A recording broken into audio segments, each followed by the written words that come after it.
نہ میں پیدل یہ صحرا کراس کر سکتا ہوں، نہ پیچھے جا سکتا ہوں، نہ کھانا ہے نہ پانی ہے، سوائے موت کے کوئی سہارا نہیں۔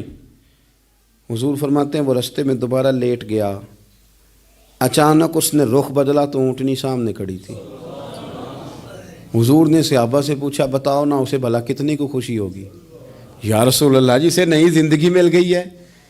آپ دیکھیں نا سارے ڈاکٹروں نے کہہ دیا کہ اس کے تو گردے، معدہ، جگر ہر چیز ختم ہے، گھر لے جاؤ خدمت کرو، ہر طرف پریشانی ہے۔ وہ بندہ بھی سمجھ گیا ہے کہ آخری وقت آ گیا، کل جاؤں پرسوں جاؤں، تیاری ہو گئی، سب لوگ آ گئے، باہر والے بھی آ گئے، یہ ماحول ایک عجیب رنگ اختیار کر گیا۔ اچانک ایک ڈاکٹر نے آ کے کہا نہیں نہیں غلطی لگ گئی تھی۔ مجھے بتائیے انداز کیا ہوتا ہے؟ بغیر دوائی کے بندہ اٹھ کے کھڑا نہیں ہو جاتا، او میں تو بچ گیا ہوں۔ نبی پاک صلی اللہ علیہ وسلم فرمانے لگے اس کی اونٹنی مل گئی، بتاؤ بھلا اسے کتنی خوشی ہوگی؟ یا رسول اللہ وہ تو دوبارہ دنیا میں آ گیا۔ حضور فرمانے لگے اسے کچھ بھی خوشی نہیں ہوئی۔ جب کوئی رب کا گناہگار بندہ آ کے توبہ کرتا ہے، رب کو اس سے کئی گنا زیادہ خوشی ہوتی ہے۔ میرا بندہ آ گیا ہے، میرا بندہ آ گیا ہے، میرے گھر آ گیا۔ اس نے آنسو بہائے ہیں، اس نے کہا اللہ میں تیرا ہی ہوں، تیرا ہی رزق کھاتا ہوں، تیری ہی زمین پہ رہتا ہوں، تیرے نام سے میری سانسیں چلتی ہیں۔ وہ آ گیا۔ فرمایا اس اونٹنی والے سے زیادہ رب کو خوشی ہوتی ہے جب گناہگار آ کے توبہ کرتا ہے۔ گناہگاروں کے آنسو اس کی بارگاہ میں بڑے مقبول ہیں، لیکن ہم رسم ادا کرتے ہیں، توبہ نہیں کرتے۔ ہم اپنے آپ کے ساتھ دھوکہ کرتے ہیں، جھوٹ بولتے ہیں۔ ہم بندہ کوئی ناراض ہو جائے تو ہمیں کو نہیں نیند آتی، اس کے گھر چلے جاتے ہیں۔ ہم اپنے سارے رشتوں کو، تعلقات کو مینٹین کر کے رکھنے کے عادی ہیں۔ ہمیں پتہ ہے کہ وہاں میں نہیں جا سکا تو بیٹا بھیجتا ہوں، فلاں شادی پہ میں نہیں جا سکا تو بھتیجا بھیجتا ہوں، بھائی بھیجتا ہوں۔ ہر تعلق کا ہم نے خیال رکھا کوئی روٹھ نہ جائے۔ لیکن کمال ہے نا، یہ نہیں سوچا کہ اگر رب روٹھ گیا تو جب وہ روٹھ جائے نا تو سارے رشتے بھی بندے کے پاس موجود ہوں تو کوئی کارآمد نہیں ہوتا۔ پھر کروڑوں روپیہ جیب میں ہوں تو ڈاکٹروں کی دوائیاں اثر نہیں کرتی۔ وہ روٹھ جائے تو پھر انسان اس طرح سے پھسلتا ہے کہ بڑے بڑے اس کے پاس دروازے ہوتے ہیں پر کسی جگہ اس کا ہاتھ نہیں لگتا۔ خدا را خیال کریں، دنیا روٹتی ہے تو روٹھ جائے، رب رسول ناراض نہ ہونے پائیں، اس کا خیال کریں۔ حضور فرماتے ہیں وہ مسکراتا ہے، اسے خوشی ہوتی ہے جب کوئی اس کا بندہ اس کی طرف رجوع کرتا ہے۔ میرے عزیزو، رسول پاک صلی اللہ تعالیٰ علیہ وسلم نے ان لوگوں کے تذکرے کیے جنہیں دیکھ کے رب مسکراتا ہے۔ ہم نا گناہگاروں پر بھی فتویٰ دینے میں جلدی کرتے ہیں اور نیکی پر بشارت دینے میں بھی جلدی کرتے ہیں، حالانکہ یہ ہماری ذمہ داری نہیں۔ پتہ نہیں اللہ تعالیٰ کس کو کب توفیق توبہ دے کے اپنے قریب کر لے، لیکن بڑی جلدی ہے، بڑی جلدی فتویٰ دینے میں۔ اور یہ فتویٰ اب صرف مفتیوں کا نہیں رہ گیا، یہ میری طرح کے، آپ کی طرح کے ڈھیروں لوگ ہیں جنہوں نے جیبوں میں فتوے ڈالے ہوئے ہیں۔ بھئی آپ نے کیوں ذمہ داری لے لی ہے جنت میں داخل کرنے کی اور نکالنے کی؟ یہ تو میرے رب کریم کا کرم ہے، وہ جس کو چاہے جب چاہے جتنا چاہے عطا کرے۔ لیکن کچھ لوگ نا بڑے پکے ہو گئے ہیں کہ شاید جو میں سوچ رہا ہوں وہی درست ہے۔ کبھی کبھی کچھ چیزیں عجیب بھی ہوتی ہیں، لہذا خدا کی رحمت پر بھروسہ کر کے بات کرنی چاہیے، اپنی مرضی کے فتوے نہیں داغنے چاہیے۔ وہ دیکھو جی فلانا بندہ یوں کر رہا ہے، آپ کو پتہ ہی نہیں پوری بات کا، آپ کو علم ہی نہیں پوری بات کا۔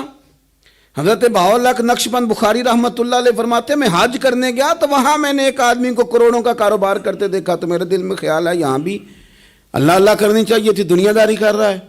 لیکن فرماتے ہیں حج سے فارغ ہوئے تو میں نے دیکھا وہی بندہ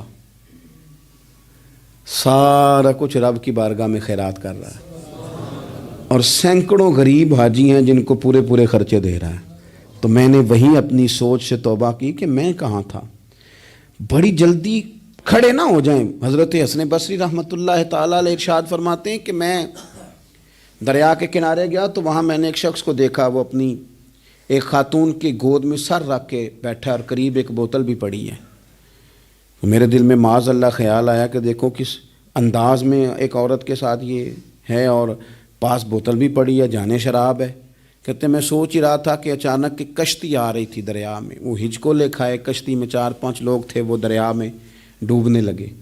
وہ آدمی تیزی سے اٹھا, دریا میں چھلانگ لگائی, پہلے ایک کو نکالا, پھر دوسرا نکالا, پھر تیسرا نکالا. ایک بندہ رہ گیا, کہنے لگا حضور مجھے تو آپ نے گناہگار سمجھا ہے, میں تو بڑے غلط انداز میں یہاں بیٹھا ہوں, آپ نے جو سوچا. چلیں گے چوتھا بندہ آپ نکالنا ہے, کریں نا یہ کام, کریں نا یہ کام. بڑے بھولے بھالے, بڑے اللہ والے, ریاض آپ کو بس ہم ہی جانتے ہیں. اتنی جلدی فتویٰ.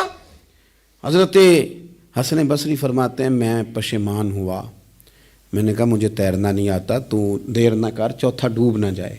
کرتے اس نے چھلانگ لگائی, چوتھا بھی نکال لایا, اور کہنے لگا حضرت آپ نے جلدی کی سوچنے میں, یہ بی بی میری ماں ہے اور یہ سرکے کی بوتل ہے. ہم ماں بیٹے کا یہ مشغلہ ہے کہ یہ وہ جگہ ہے جہاں آ کے لوگ مسافر اترتے ہیں, اور یہاں سے کسی کا گھر 100 میل ہے, کسی کا 200 میل ہے. ہم صبح سرکہ, کھجوریں, روٹیاں لے کے یہاں آتے ہیں, مسافروں کی نوکری کرتے ہیں, کوئی پریشان ہو تو مدد کرتے ہیں. حضرت خواجہ حسن بصری فرماتے ہیں میں نے معافی مانگی, ان سے بھی مانگی, رب سے بھی مانگی. انہوں نے مانگ لی نا بزرگ تھے, پر ہم کو نہیں تیار مانگنے کو. ہم ہر وقت بدگمانیاں, وہ فلانا فلانے جرم کرتا تھا, میں اسے اب کیسے نیک مان لوں. بھئی اب وہ نمازی ہے, خدا کے گھر آتا جاتا ہے, اب اللہ کی بارگاہ میں حاضر ہوتا ہے. جب رب نے معاف کر دیا تو بھی سوچ بدل جا. سنیں حضور کیا فرماتے ہیں. نبی پاک صاحب الاخلاق صلی اللہ تعالی علیہ وسلم فرماتے ہیں, مسند امام احمد بن حنبل دیکھیے, فرمایا رب اس وقت بڑا ہی مسکرائے گا جب قاتل بھی جنت میں جائے گا, مقتول بھی جنت میں جائے گا. یا رسول اللہ مقتول تو گیا, یہ قاتل کیسے چلا گیا؟ حضور فرماتے ہیں جائے گا, اور جائے گا اور رب مسکرائے گا جو اس کی شان کے لائق ہے. یا رسول اللہ کس طرح؟ تو نبی پاک صلی اللہ علیہ وسلم فرمانے لگے اس نے ایک مومن کو قتل کیا تھا, وہ شہید ہو کے جنت میں چلا گیا. اب اللہ نے بعد میں اسے توبہ کی توفیق دے دی. پہلے اس نے کلمہ پڑھا, پھر یہ میدان میں اترا, کافروں سے لڑا, یہ شہید ہوا, رب نے اسے بھی جنت دے دی. قاتل بھی جنت میں, مقتول بھی جنت میں. اور بات اتنی انوکھی ہے کہ رب دیکھ کے مسکرا رہا ہے جو اس کی شان کے لائق ہے. ہم جلدی میں ہیں, ہم انتظار نہیں کر رہے کہ شاید توبہ کر جائے, ہم انتظار نہیں کر رہے. لیکن میرے عزیز اتنی جلدی نہ کریں. سوچوں کا صاف ہونا, ذہنوں کا پاک ہونا, اور لوگوں کے بارے میں گمان کا اچھا ہونا. آپ کسی نفسیات کے ڈاکٹر کے پاس چلے جائیں, اسے کہیں ٹینشن بڑی ہے, میں ان کے مضامین پڑھتا رہتا ہوں, وہ سب سے پہلا سبق آپ کو یہ پڑھائیں گے کہ اچھا سوچا کریں. اچھا سوچنے سے بندہ تندرست رہتا ہے. کس سے بندہ تندرست رہتا ہے؟ ہیں جی واقعی. یعنی اس والے پڑوسی کے بارے میں بھی اچھا سوچنا ہے گھر میں, اس والے کے بارے میں بھی, چھوٹے بھائی کے بارے میں بھی اچھا سوچنا ہے, اور بڑے کے بارے میں بھی اچھا ہی سوچنا ہے. یعنی اپنی برادری قبیلے کے بارے میں بھی اچھا سوچیں, جو قبیلے کا نہیں اس کے بارے میں بھی چلیں تھوڑا سا اچھا سوچ لیں. اپنے بارے میں تو اچھا سوچا ہے بڑا. میں کہتا ہوں کہ ہم اپنی غلطیوں سمیت اپنے آپ سے بڑا پیار کرتے ہیں, اور دوسرے کی ایک غلطی نظر آ جائے تو ہمیں گھین آنے لگ جاتی ہے. آپ جلدی نہ کریں, مالک نے موقع دیا ہے بندوں کو, نہ وہ کسی کا رزق چھین رہا ہے, نہ سانسیں چھین رہا ہے, وہ اپنی زمین پہ چلنے بھی دے رہا ہے, رہنے بھی دے رہا ہے. تو جب اس نے موقع دیا ہے آپ بھی تھوڑا موقع دیں. اللہ بڑا کریم ہے, دروازے کھولے گا, اس کے بندے اس کی بارگاہ تک پہنچیں گے. بدگمانیاں, اور پھر بدگمانیوں کا عروج, اور اس لیول تک جا کے بات کر دینا کا جہاں سے خوف آئے کہ یار یہ بات نہیں کرنی چاہیے تھی. رسول کائنات سرور دو عالم صلی اللہ تعالی علیہ وسلم فرماتے ہیں کہ اللہ مسکراتا ہے. دیکھو ہمارے ہاں نا ایک اور بھی مسئلہ بن گیا ہے. میں نے کچھ تعالیٰ بلا مثال و بلا تشبیہ سمجھانے کے لیے عرض کرتا ہوں, اللہ بھی بعض معاملات میں اپنے بندوں سے ناراض ہو جاتا ہے. وہ کہتا ہے میں تکبر کرنے والوں کو پسند نہیں کرتا, وہ کہتا ہے فسادی پسند نہیں ہیں, وہ فرماتا ہے کہ راہوں میں کجی کرنے والے پسند نہیں ہیں, وہ فرماتا ہے کہ بدعہدیاں کرو گے تو میں صبح قیامت تم سے سوالات کروں گا. اللہ تبارک و تعالیٰ بہت ساری چیزوں کو ناپسند کرتا ہے, ناراض ہو جاتا ہے. بلکہ نبی پاک صلی اللہ تعالیٰ علیہ وسلم نے فرمایا تم بات کرتے کرتے کوئی ایسا جملہ بول دیتے ہو کہ رب اتنا ناراض ہوتا ہے کہ تمہیں پتہ بھی نہیں ہوتا, تمہارے لیے جہنم کا فیصلہ کر دیتا ہے. اس لیے پہلے تولو پھر بولو, خود اپنے لفظوں کی تو تم پہرے داری کرو نا کہ میں کیا کہہ رہا ہوں. کوئی ایسا جملہ، کوئی ایسی بات وارث شاہ مان کری نہ وارثاں دا، کوئی ایسی بات نہ تمہاری زبان سے نکلے. اور حضور یہ بھی فرماتے ہیں کہ اس کا دوسرا پہلو بھی ہے. بعض اوقات تم بات کرتے کرتے ایسا جملہ کہتے ہو وہ اتنا راضی ہوتا ہے کہ تمہارے لیے جنت کا فیصلہ فرما دیتا.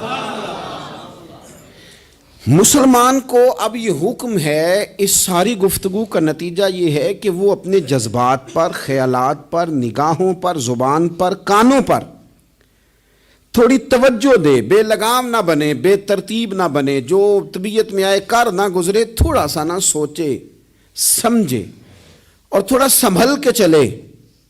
کبھی ان کاموں کی طرف نہ جائے جن سے رب ناراض ہو جاتا ہے، ان کاموں کی طرف بڑھے جن سے اللہ راضی ہوتا ہے. میرے نبی پاک صلی اللہ تعالی علیہ وآلہ وسلم نے ارشاد فرمایا، بعض احادیث میں لفظ یہ ہیں کہ اللہ اپنے بندوں کو دیکھ کے مسکراتا ہے جو اس کی شان کے لائق ہے. جس ترتیب سے ہم مسکراتے ہیں، جس ترتیب سے ہم روتے ہیں، جس ترتیب سے ہم کسی بات کا اظہار تشکر کرتے ہیں، خدا ان باتوں سے پاک ہے. اب بہت ساری حدیثوں میں آیا کہ وہ مسکراتا ہے، تو کیا مطلب ہے مسکرانے کا؟ تو علماء تفسیر نے لکھا ہے مسکرانے کا مطلب یہ ہے کہ وہ بڑا ہی راضی ہوتا ہے اپنے بندے سے، بڑا راضی ہوتا ہے، یہ مطلب ہے. ایک تو مسکرانے کا مطلب یہ کہ وہ بڑا راضی ہو گیا، بڑا راضی ہو گیا، وہ مسکرا دیا اپنے بندے پہ. اور ایک اس کا معنی خود نبی پاک صلی اللہ تعالی علیہ وسلم نے بیان فرمایا. مسند امام احمد بن حنبل میں حدیث ہے، حضور سید عالم علیہ السلام سے صحابہ نے پوچھا، یا رسول اللہ شہید تو بڑے لوگ ہوتے ہیں، شہیدوں میں افضل کون ہے؟ تو اللہ کے حبیب علیہ السلام فرمانے لگے، وہ والا بندہ جو ڈٹ گیا تھا کافروں کے مقابلے میں، وہ ہلا نہیں، پوری طرح ڈٹ کے جو لڑا وہ شہداء میں افضل ہے. حضور فرماتے ہیں وہ جنت کے بالا خانوں میں سیر کرے گا اور رب اسے دیکھ کے مسکرائے گا. رب اسے دیکھ کے مسکرائے گا، اللہ تعالیٰ مسکراتا ہے اسے دیکھ کے. اور اگلے جملے میں حضور نے وضاحت کر دی، فرمایا جب رب دنیا میں کسی پر مسکراتا ہے نا تو اس کا معنی یہ ہے کہ قیامت میں پھر اللہ اسے حساب کوئی نہیں لے گا. جس پر اللہ دنیا میں مسکرا دیا اس سے کوئی حساب، تو وہ کام ڈھونڈنے چاہیے نا جس سے اللہ مسکرائے. ویسے کبھی ہم ایسا کرتے ہیں کہ نہیں کہ کسی کو راضی کیا جائے؟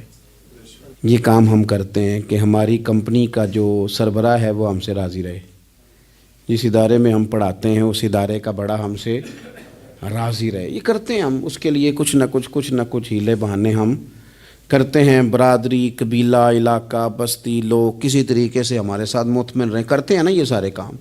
اس میں تھوڑی مشکل بھی ہمیں آتی ہے لیکن کرتے ہیں. کیا کریں، گھر میں بھی کئی دفعہ ایسا ماحول بنانا پڑتا ہے. چلیں ایک اور میٹھی مثال دیتے ہیں، زیادہ سمجھ میں آئے گی. چھوٹا بچہ خوش رہے، آپ اس کے لیے محنت نہیں کرتے. وہ چھوٹا ہے، اس کو خوش کرنا فرض ہے ابا پہ، لیکن وہ کہتا ہے کہ میں نے موٹر سائیکل لینا ہے. چھوٹا ہے، چلا ہی نہیں پائے گا، تو ابا پھر اسے راضی کرتا ہے، کہتا ہے بیٹے چھوٹا سائیکل لے لے، چل میں تجھے اڑانے والا جہاز لے دیتا ہوں. مقصود کیا ہے کہ اس کو ناراض نہیں کرنا، یہ روئے نہ، اس کا دل نہ ٹوٹے. ہو یارو سنو نا میں کیا کہہ رہا ہوں. اگر چھوٹے بچے کے لیے وہ چیزیں ڈھونڈتے ہو، میرے ابا جی نا اپنے نواسے کے لیے کھلونا لے کے آئے تو بچہ بڑا ہی کھیلا، تو ابا جی کہنے لگے لو پیسے پورے ہو گئے میرے.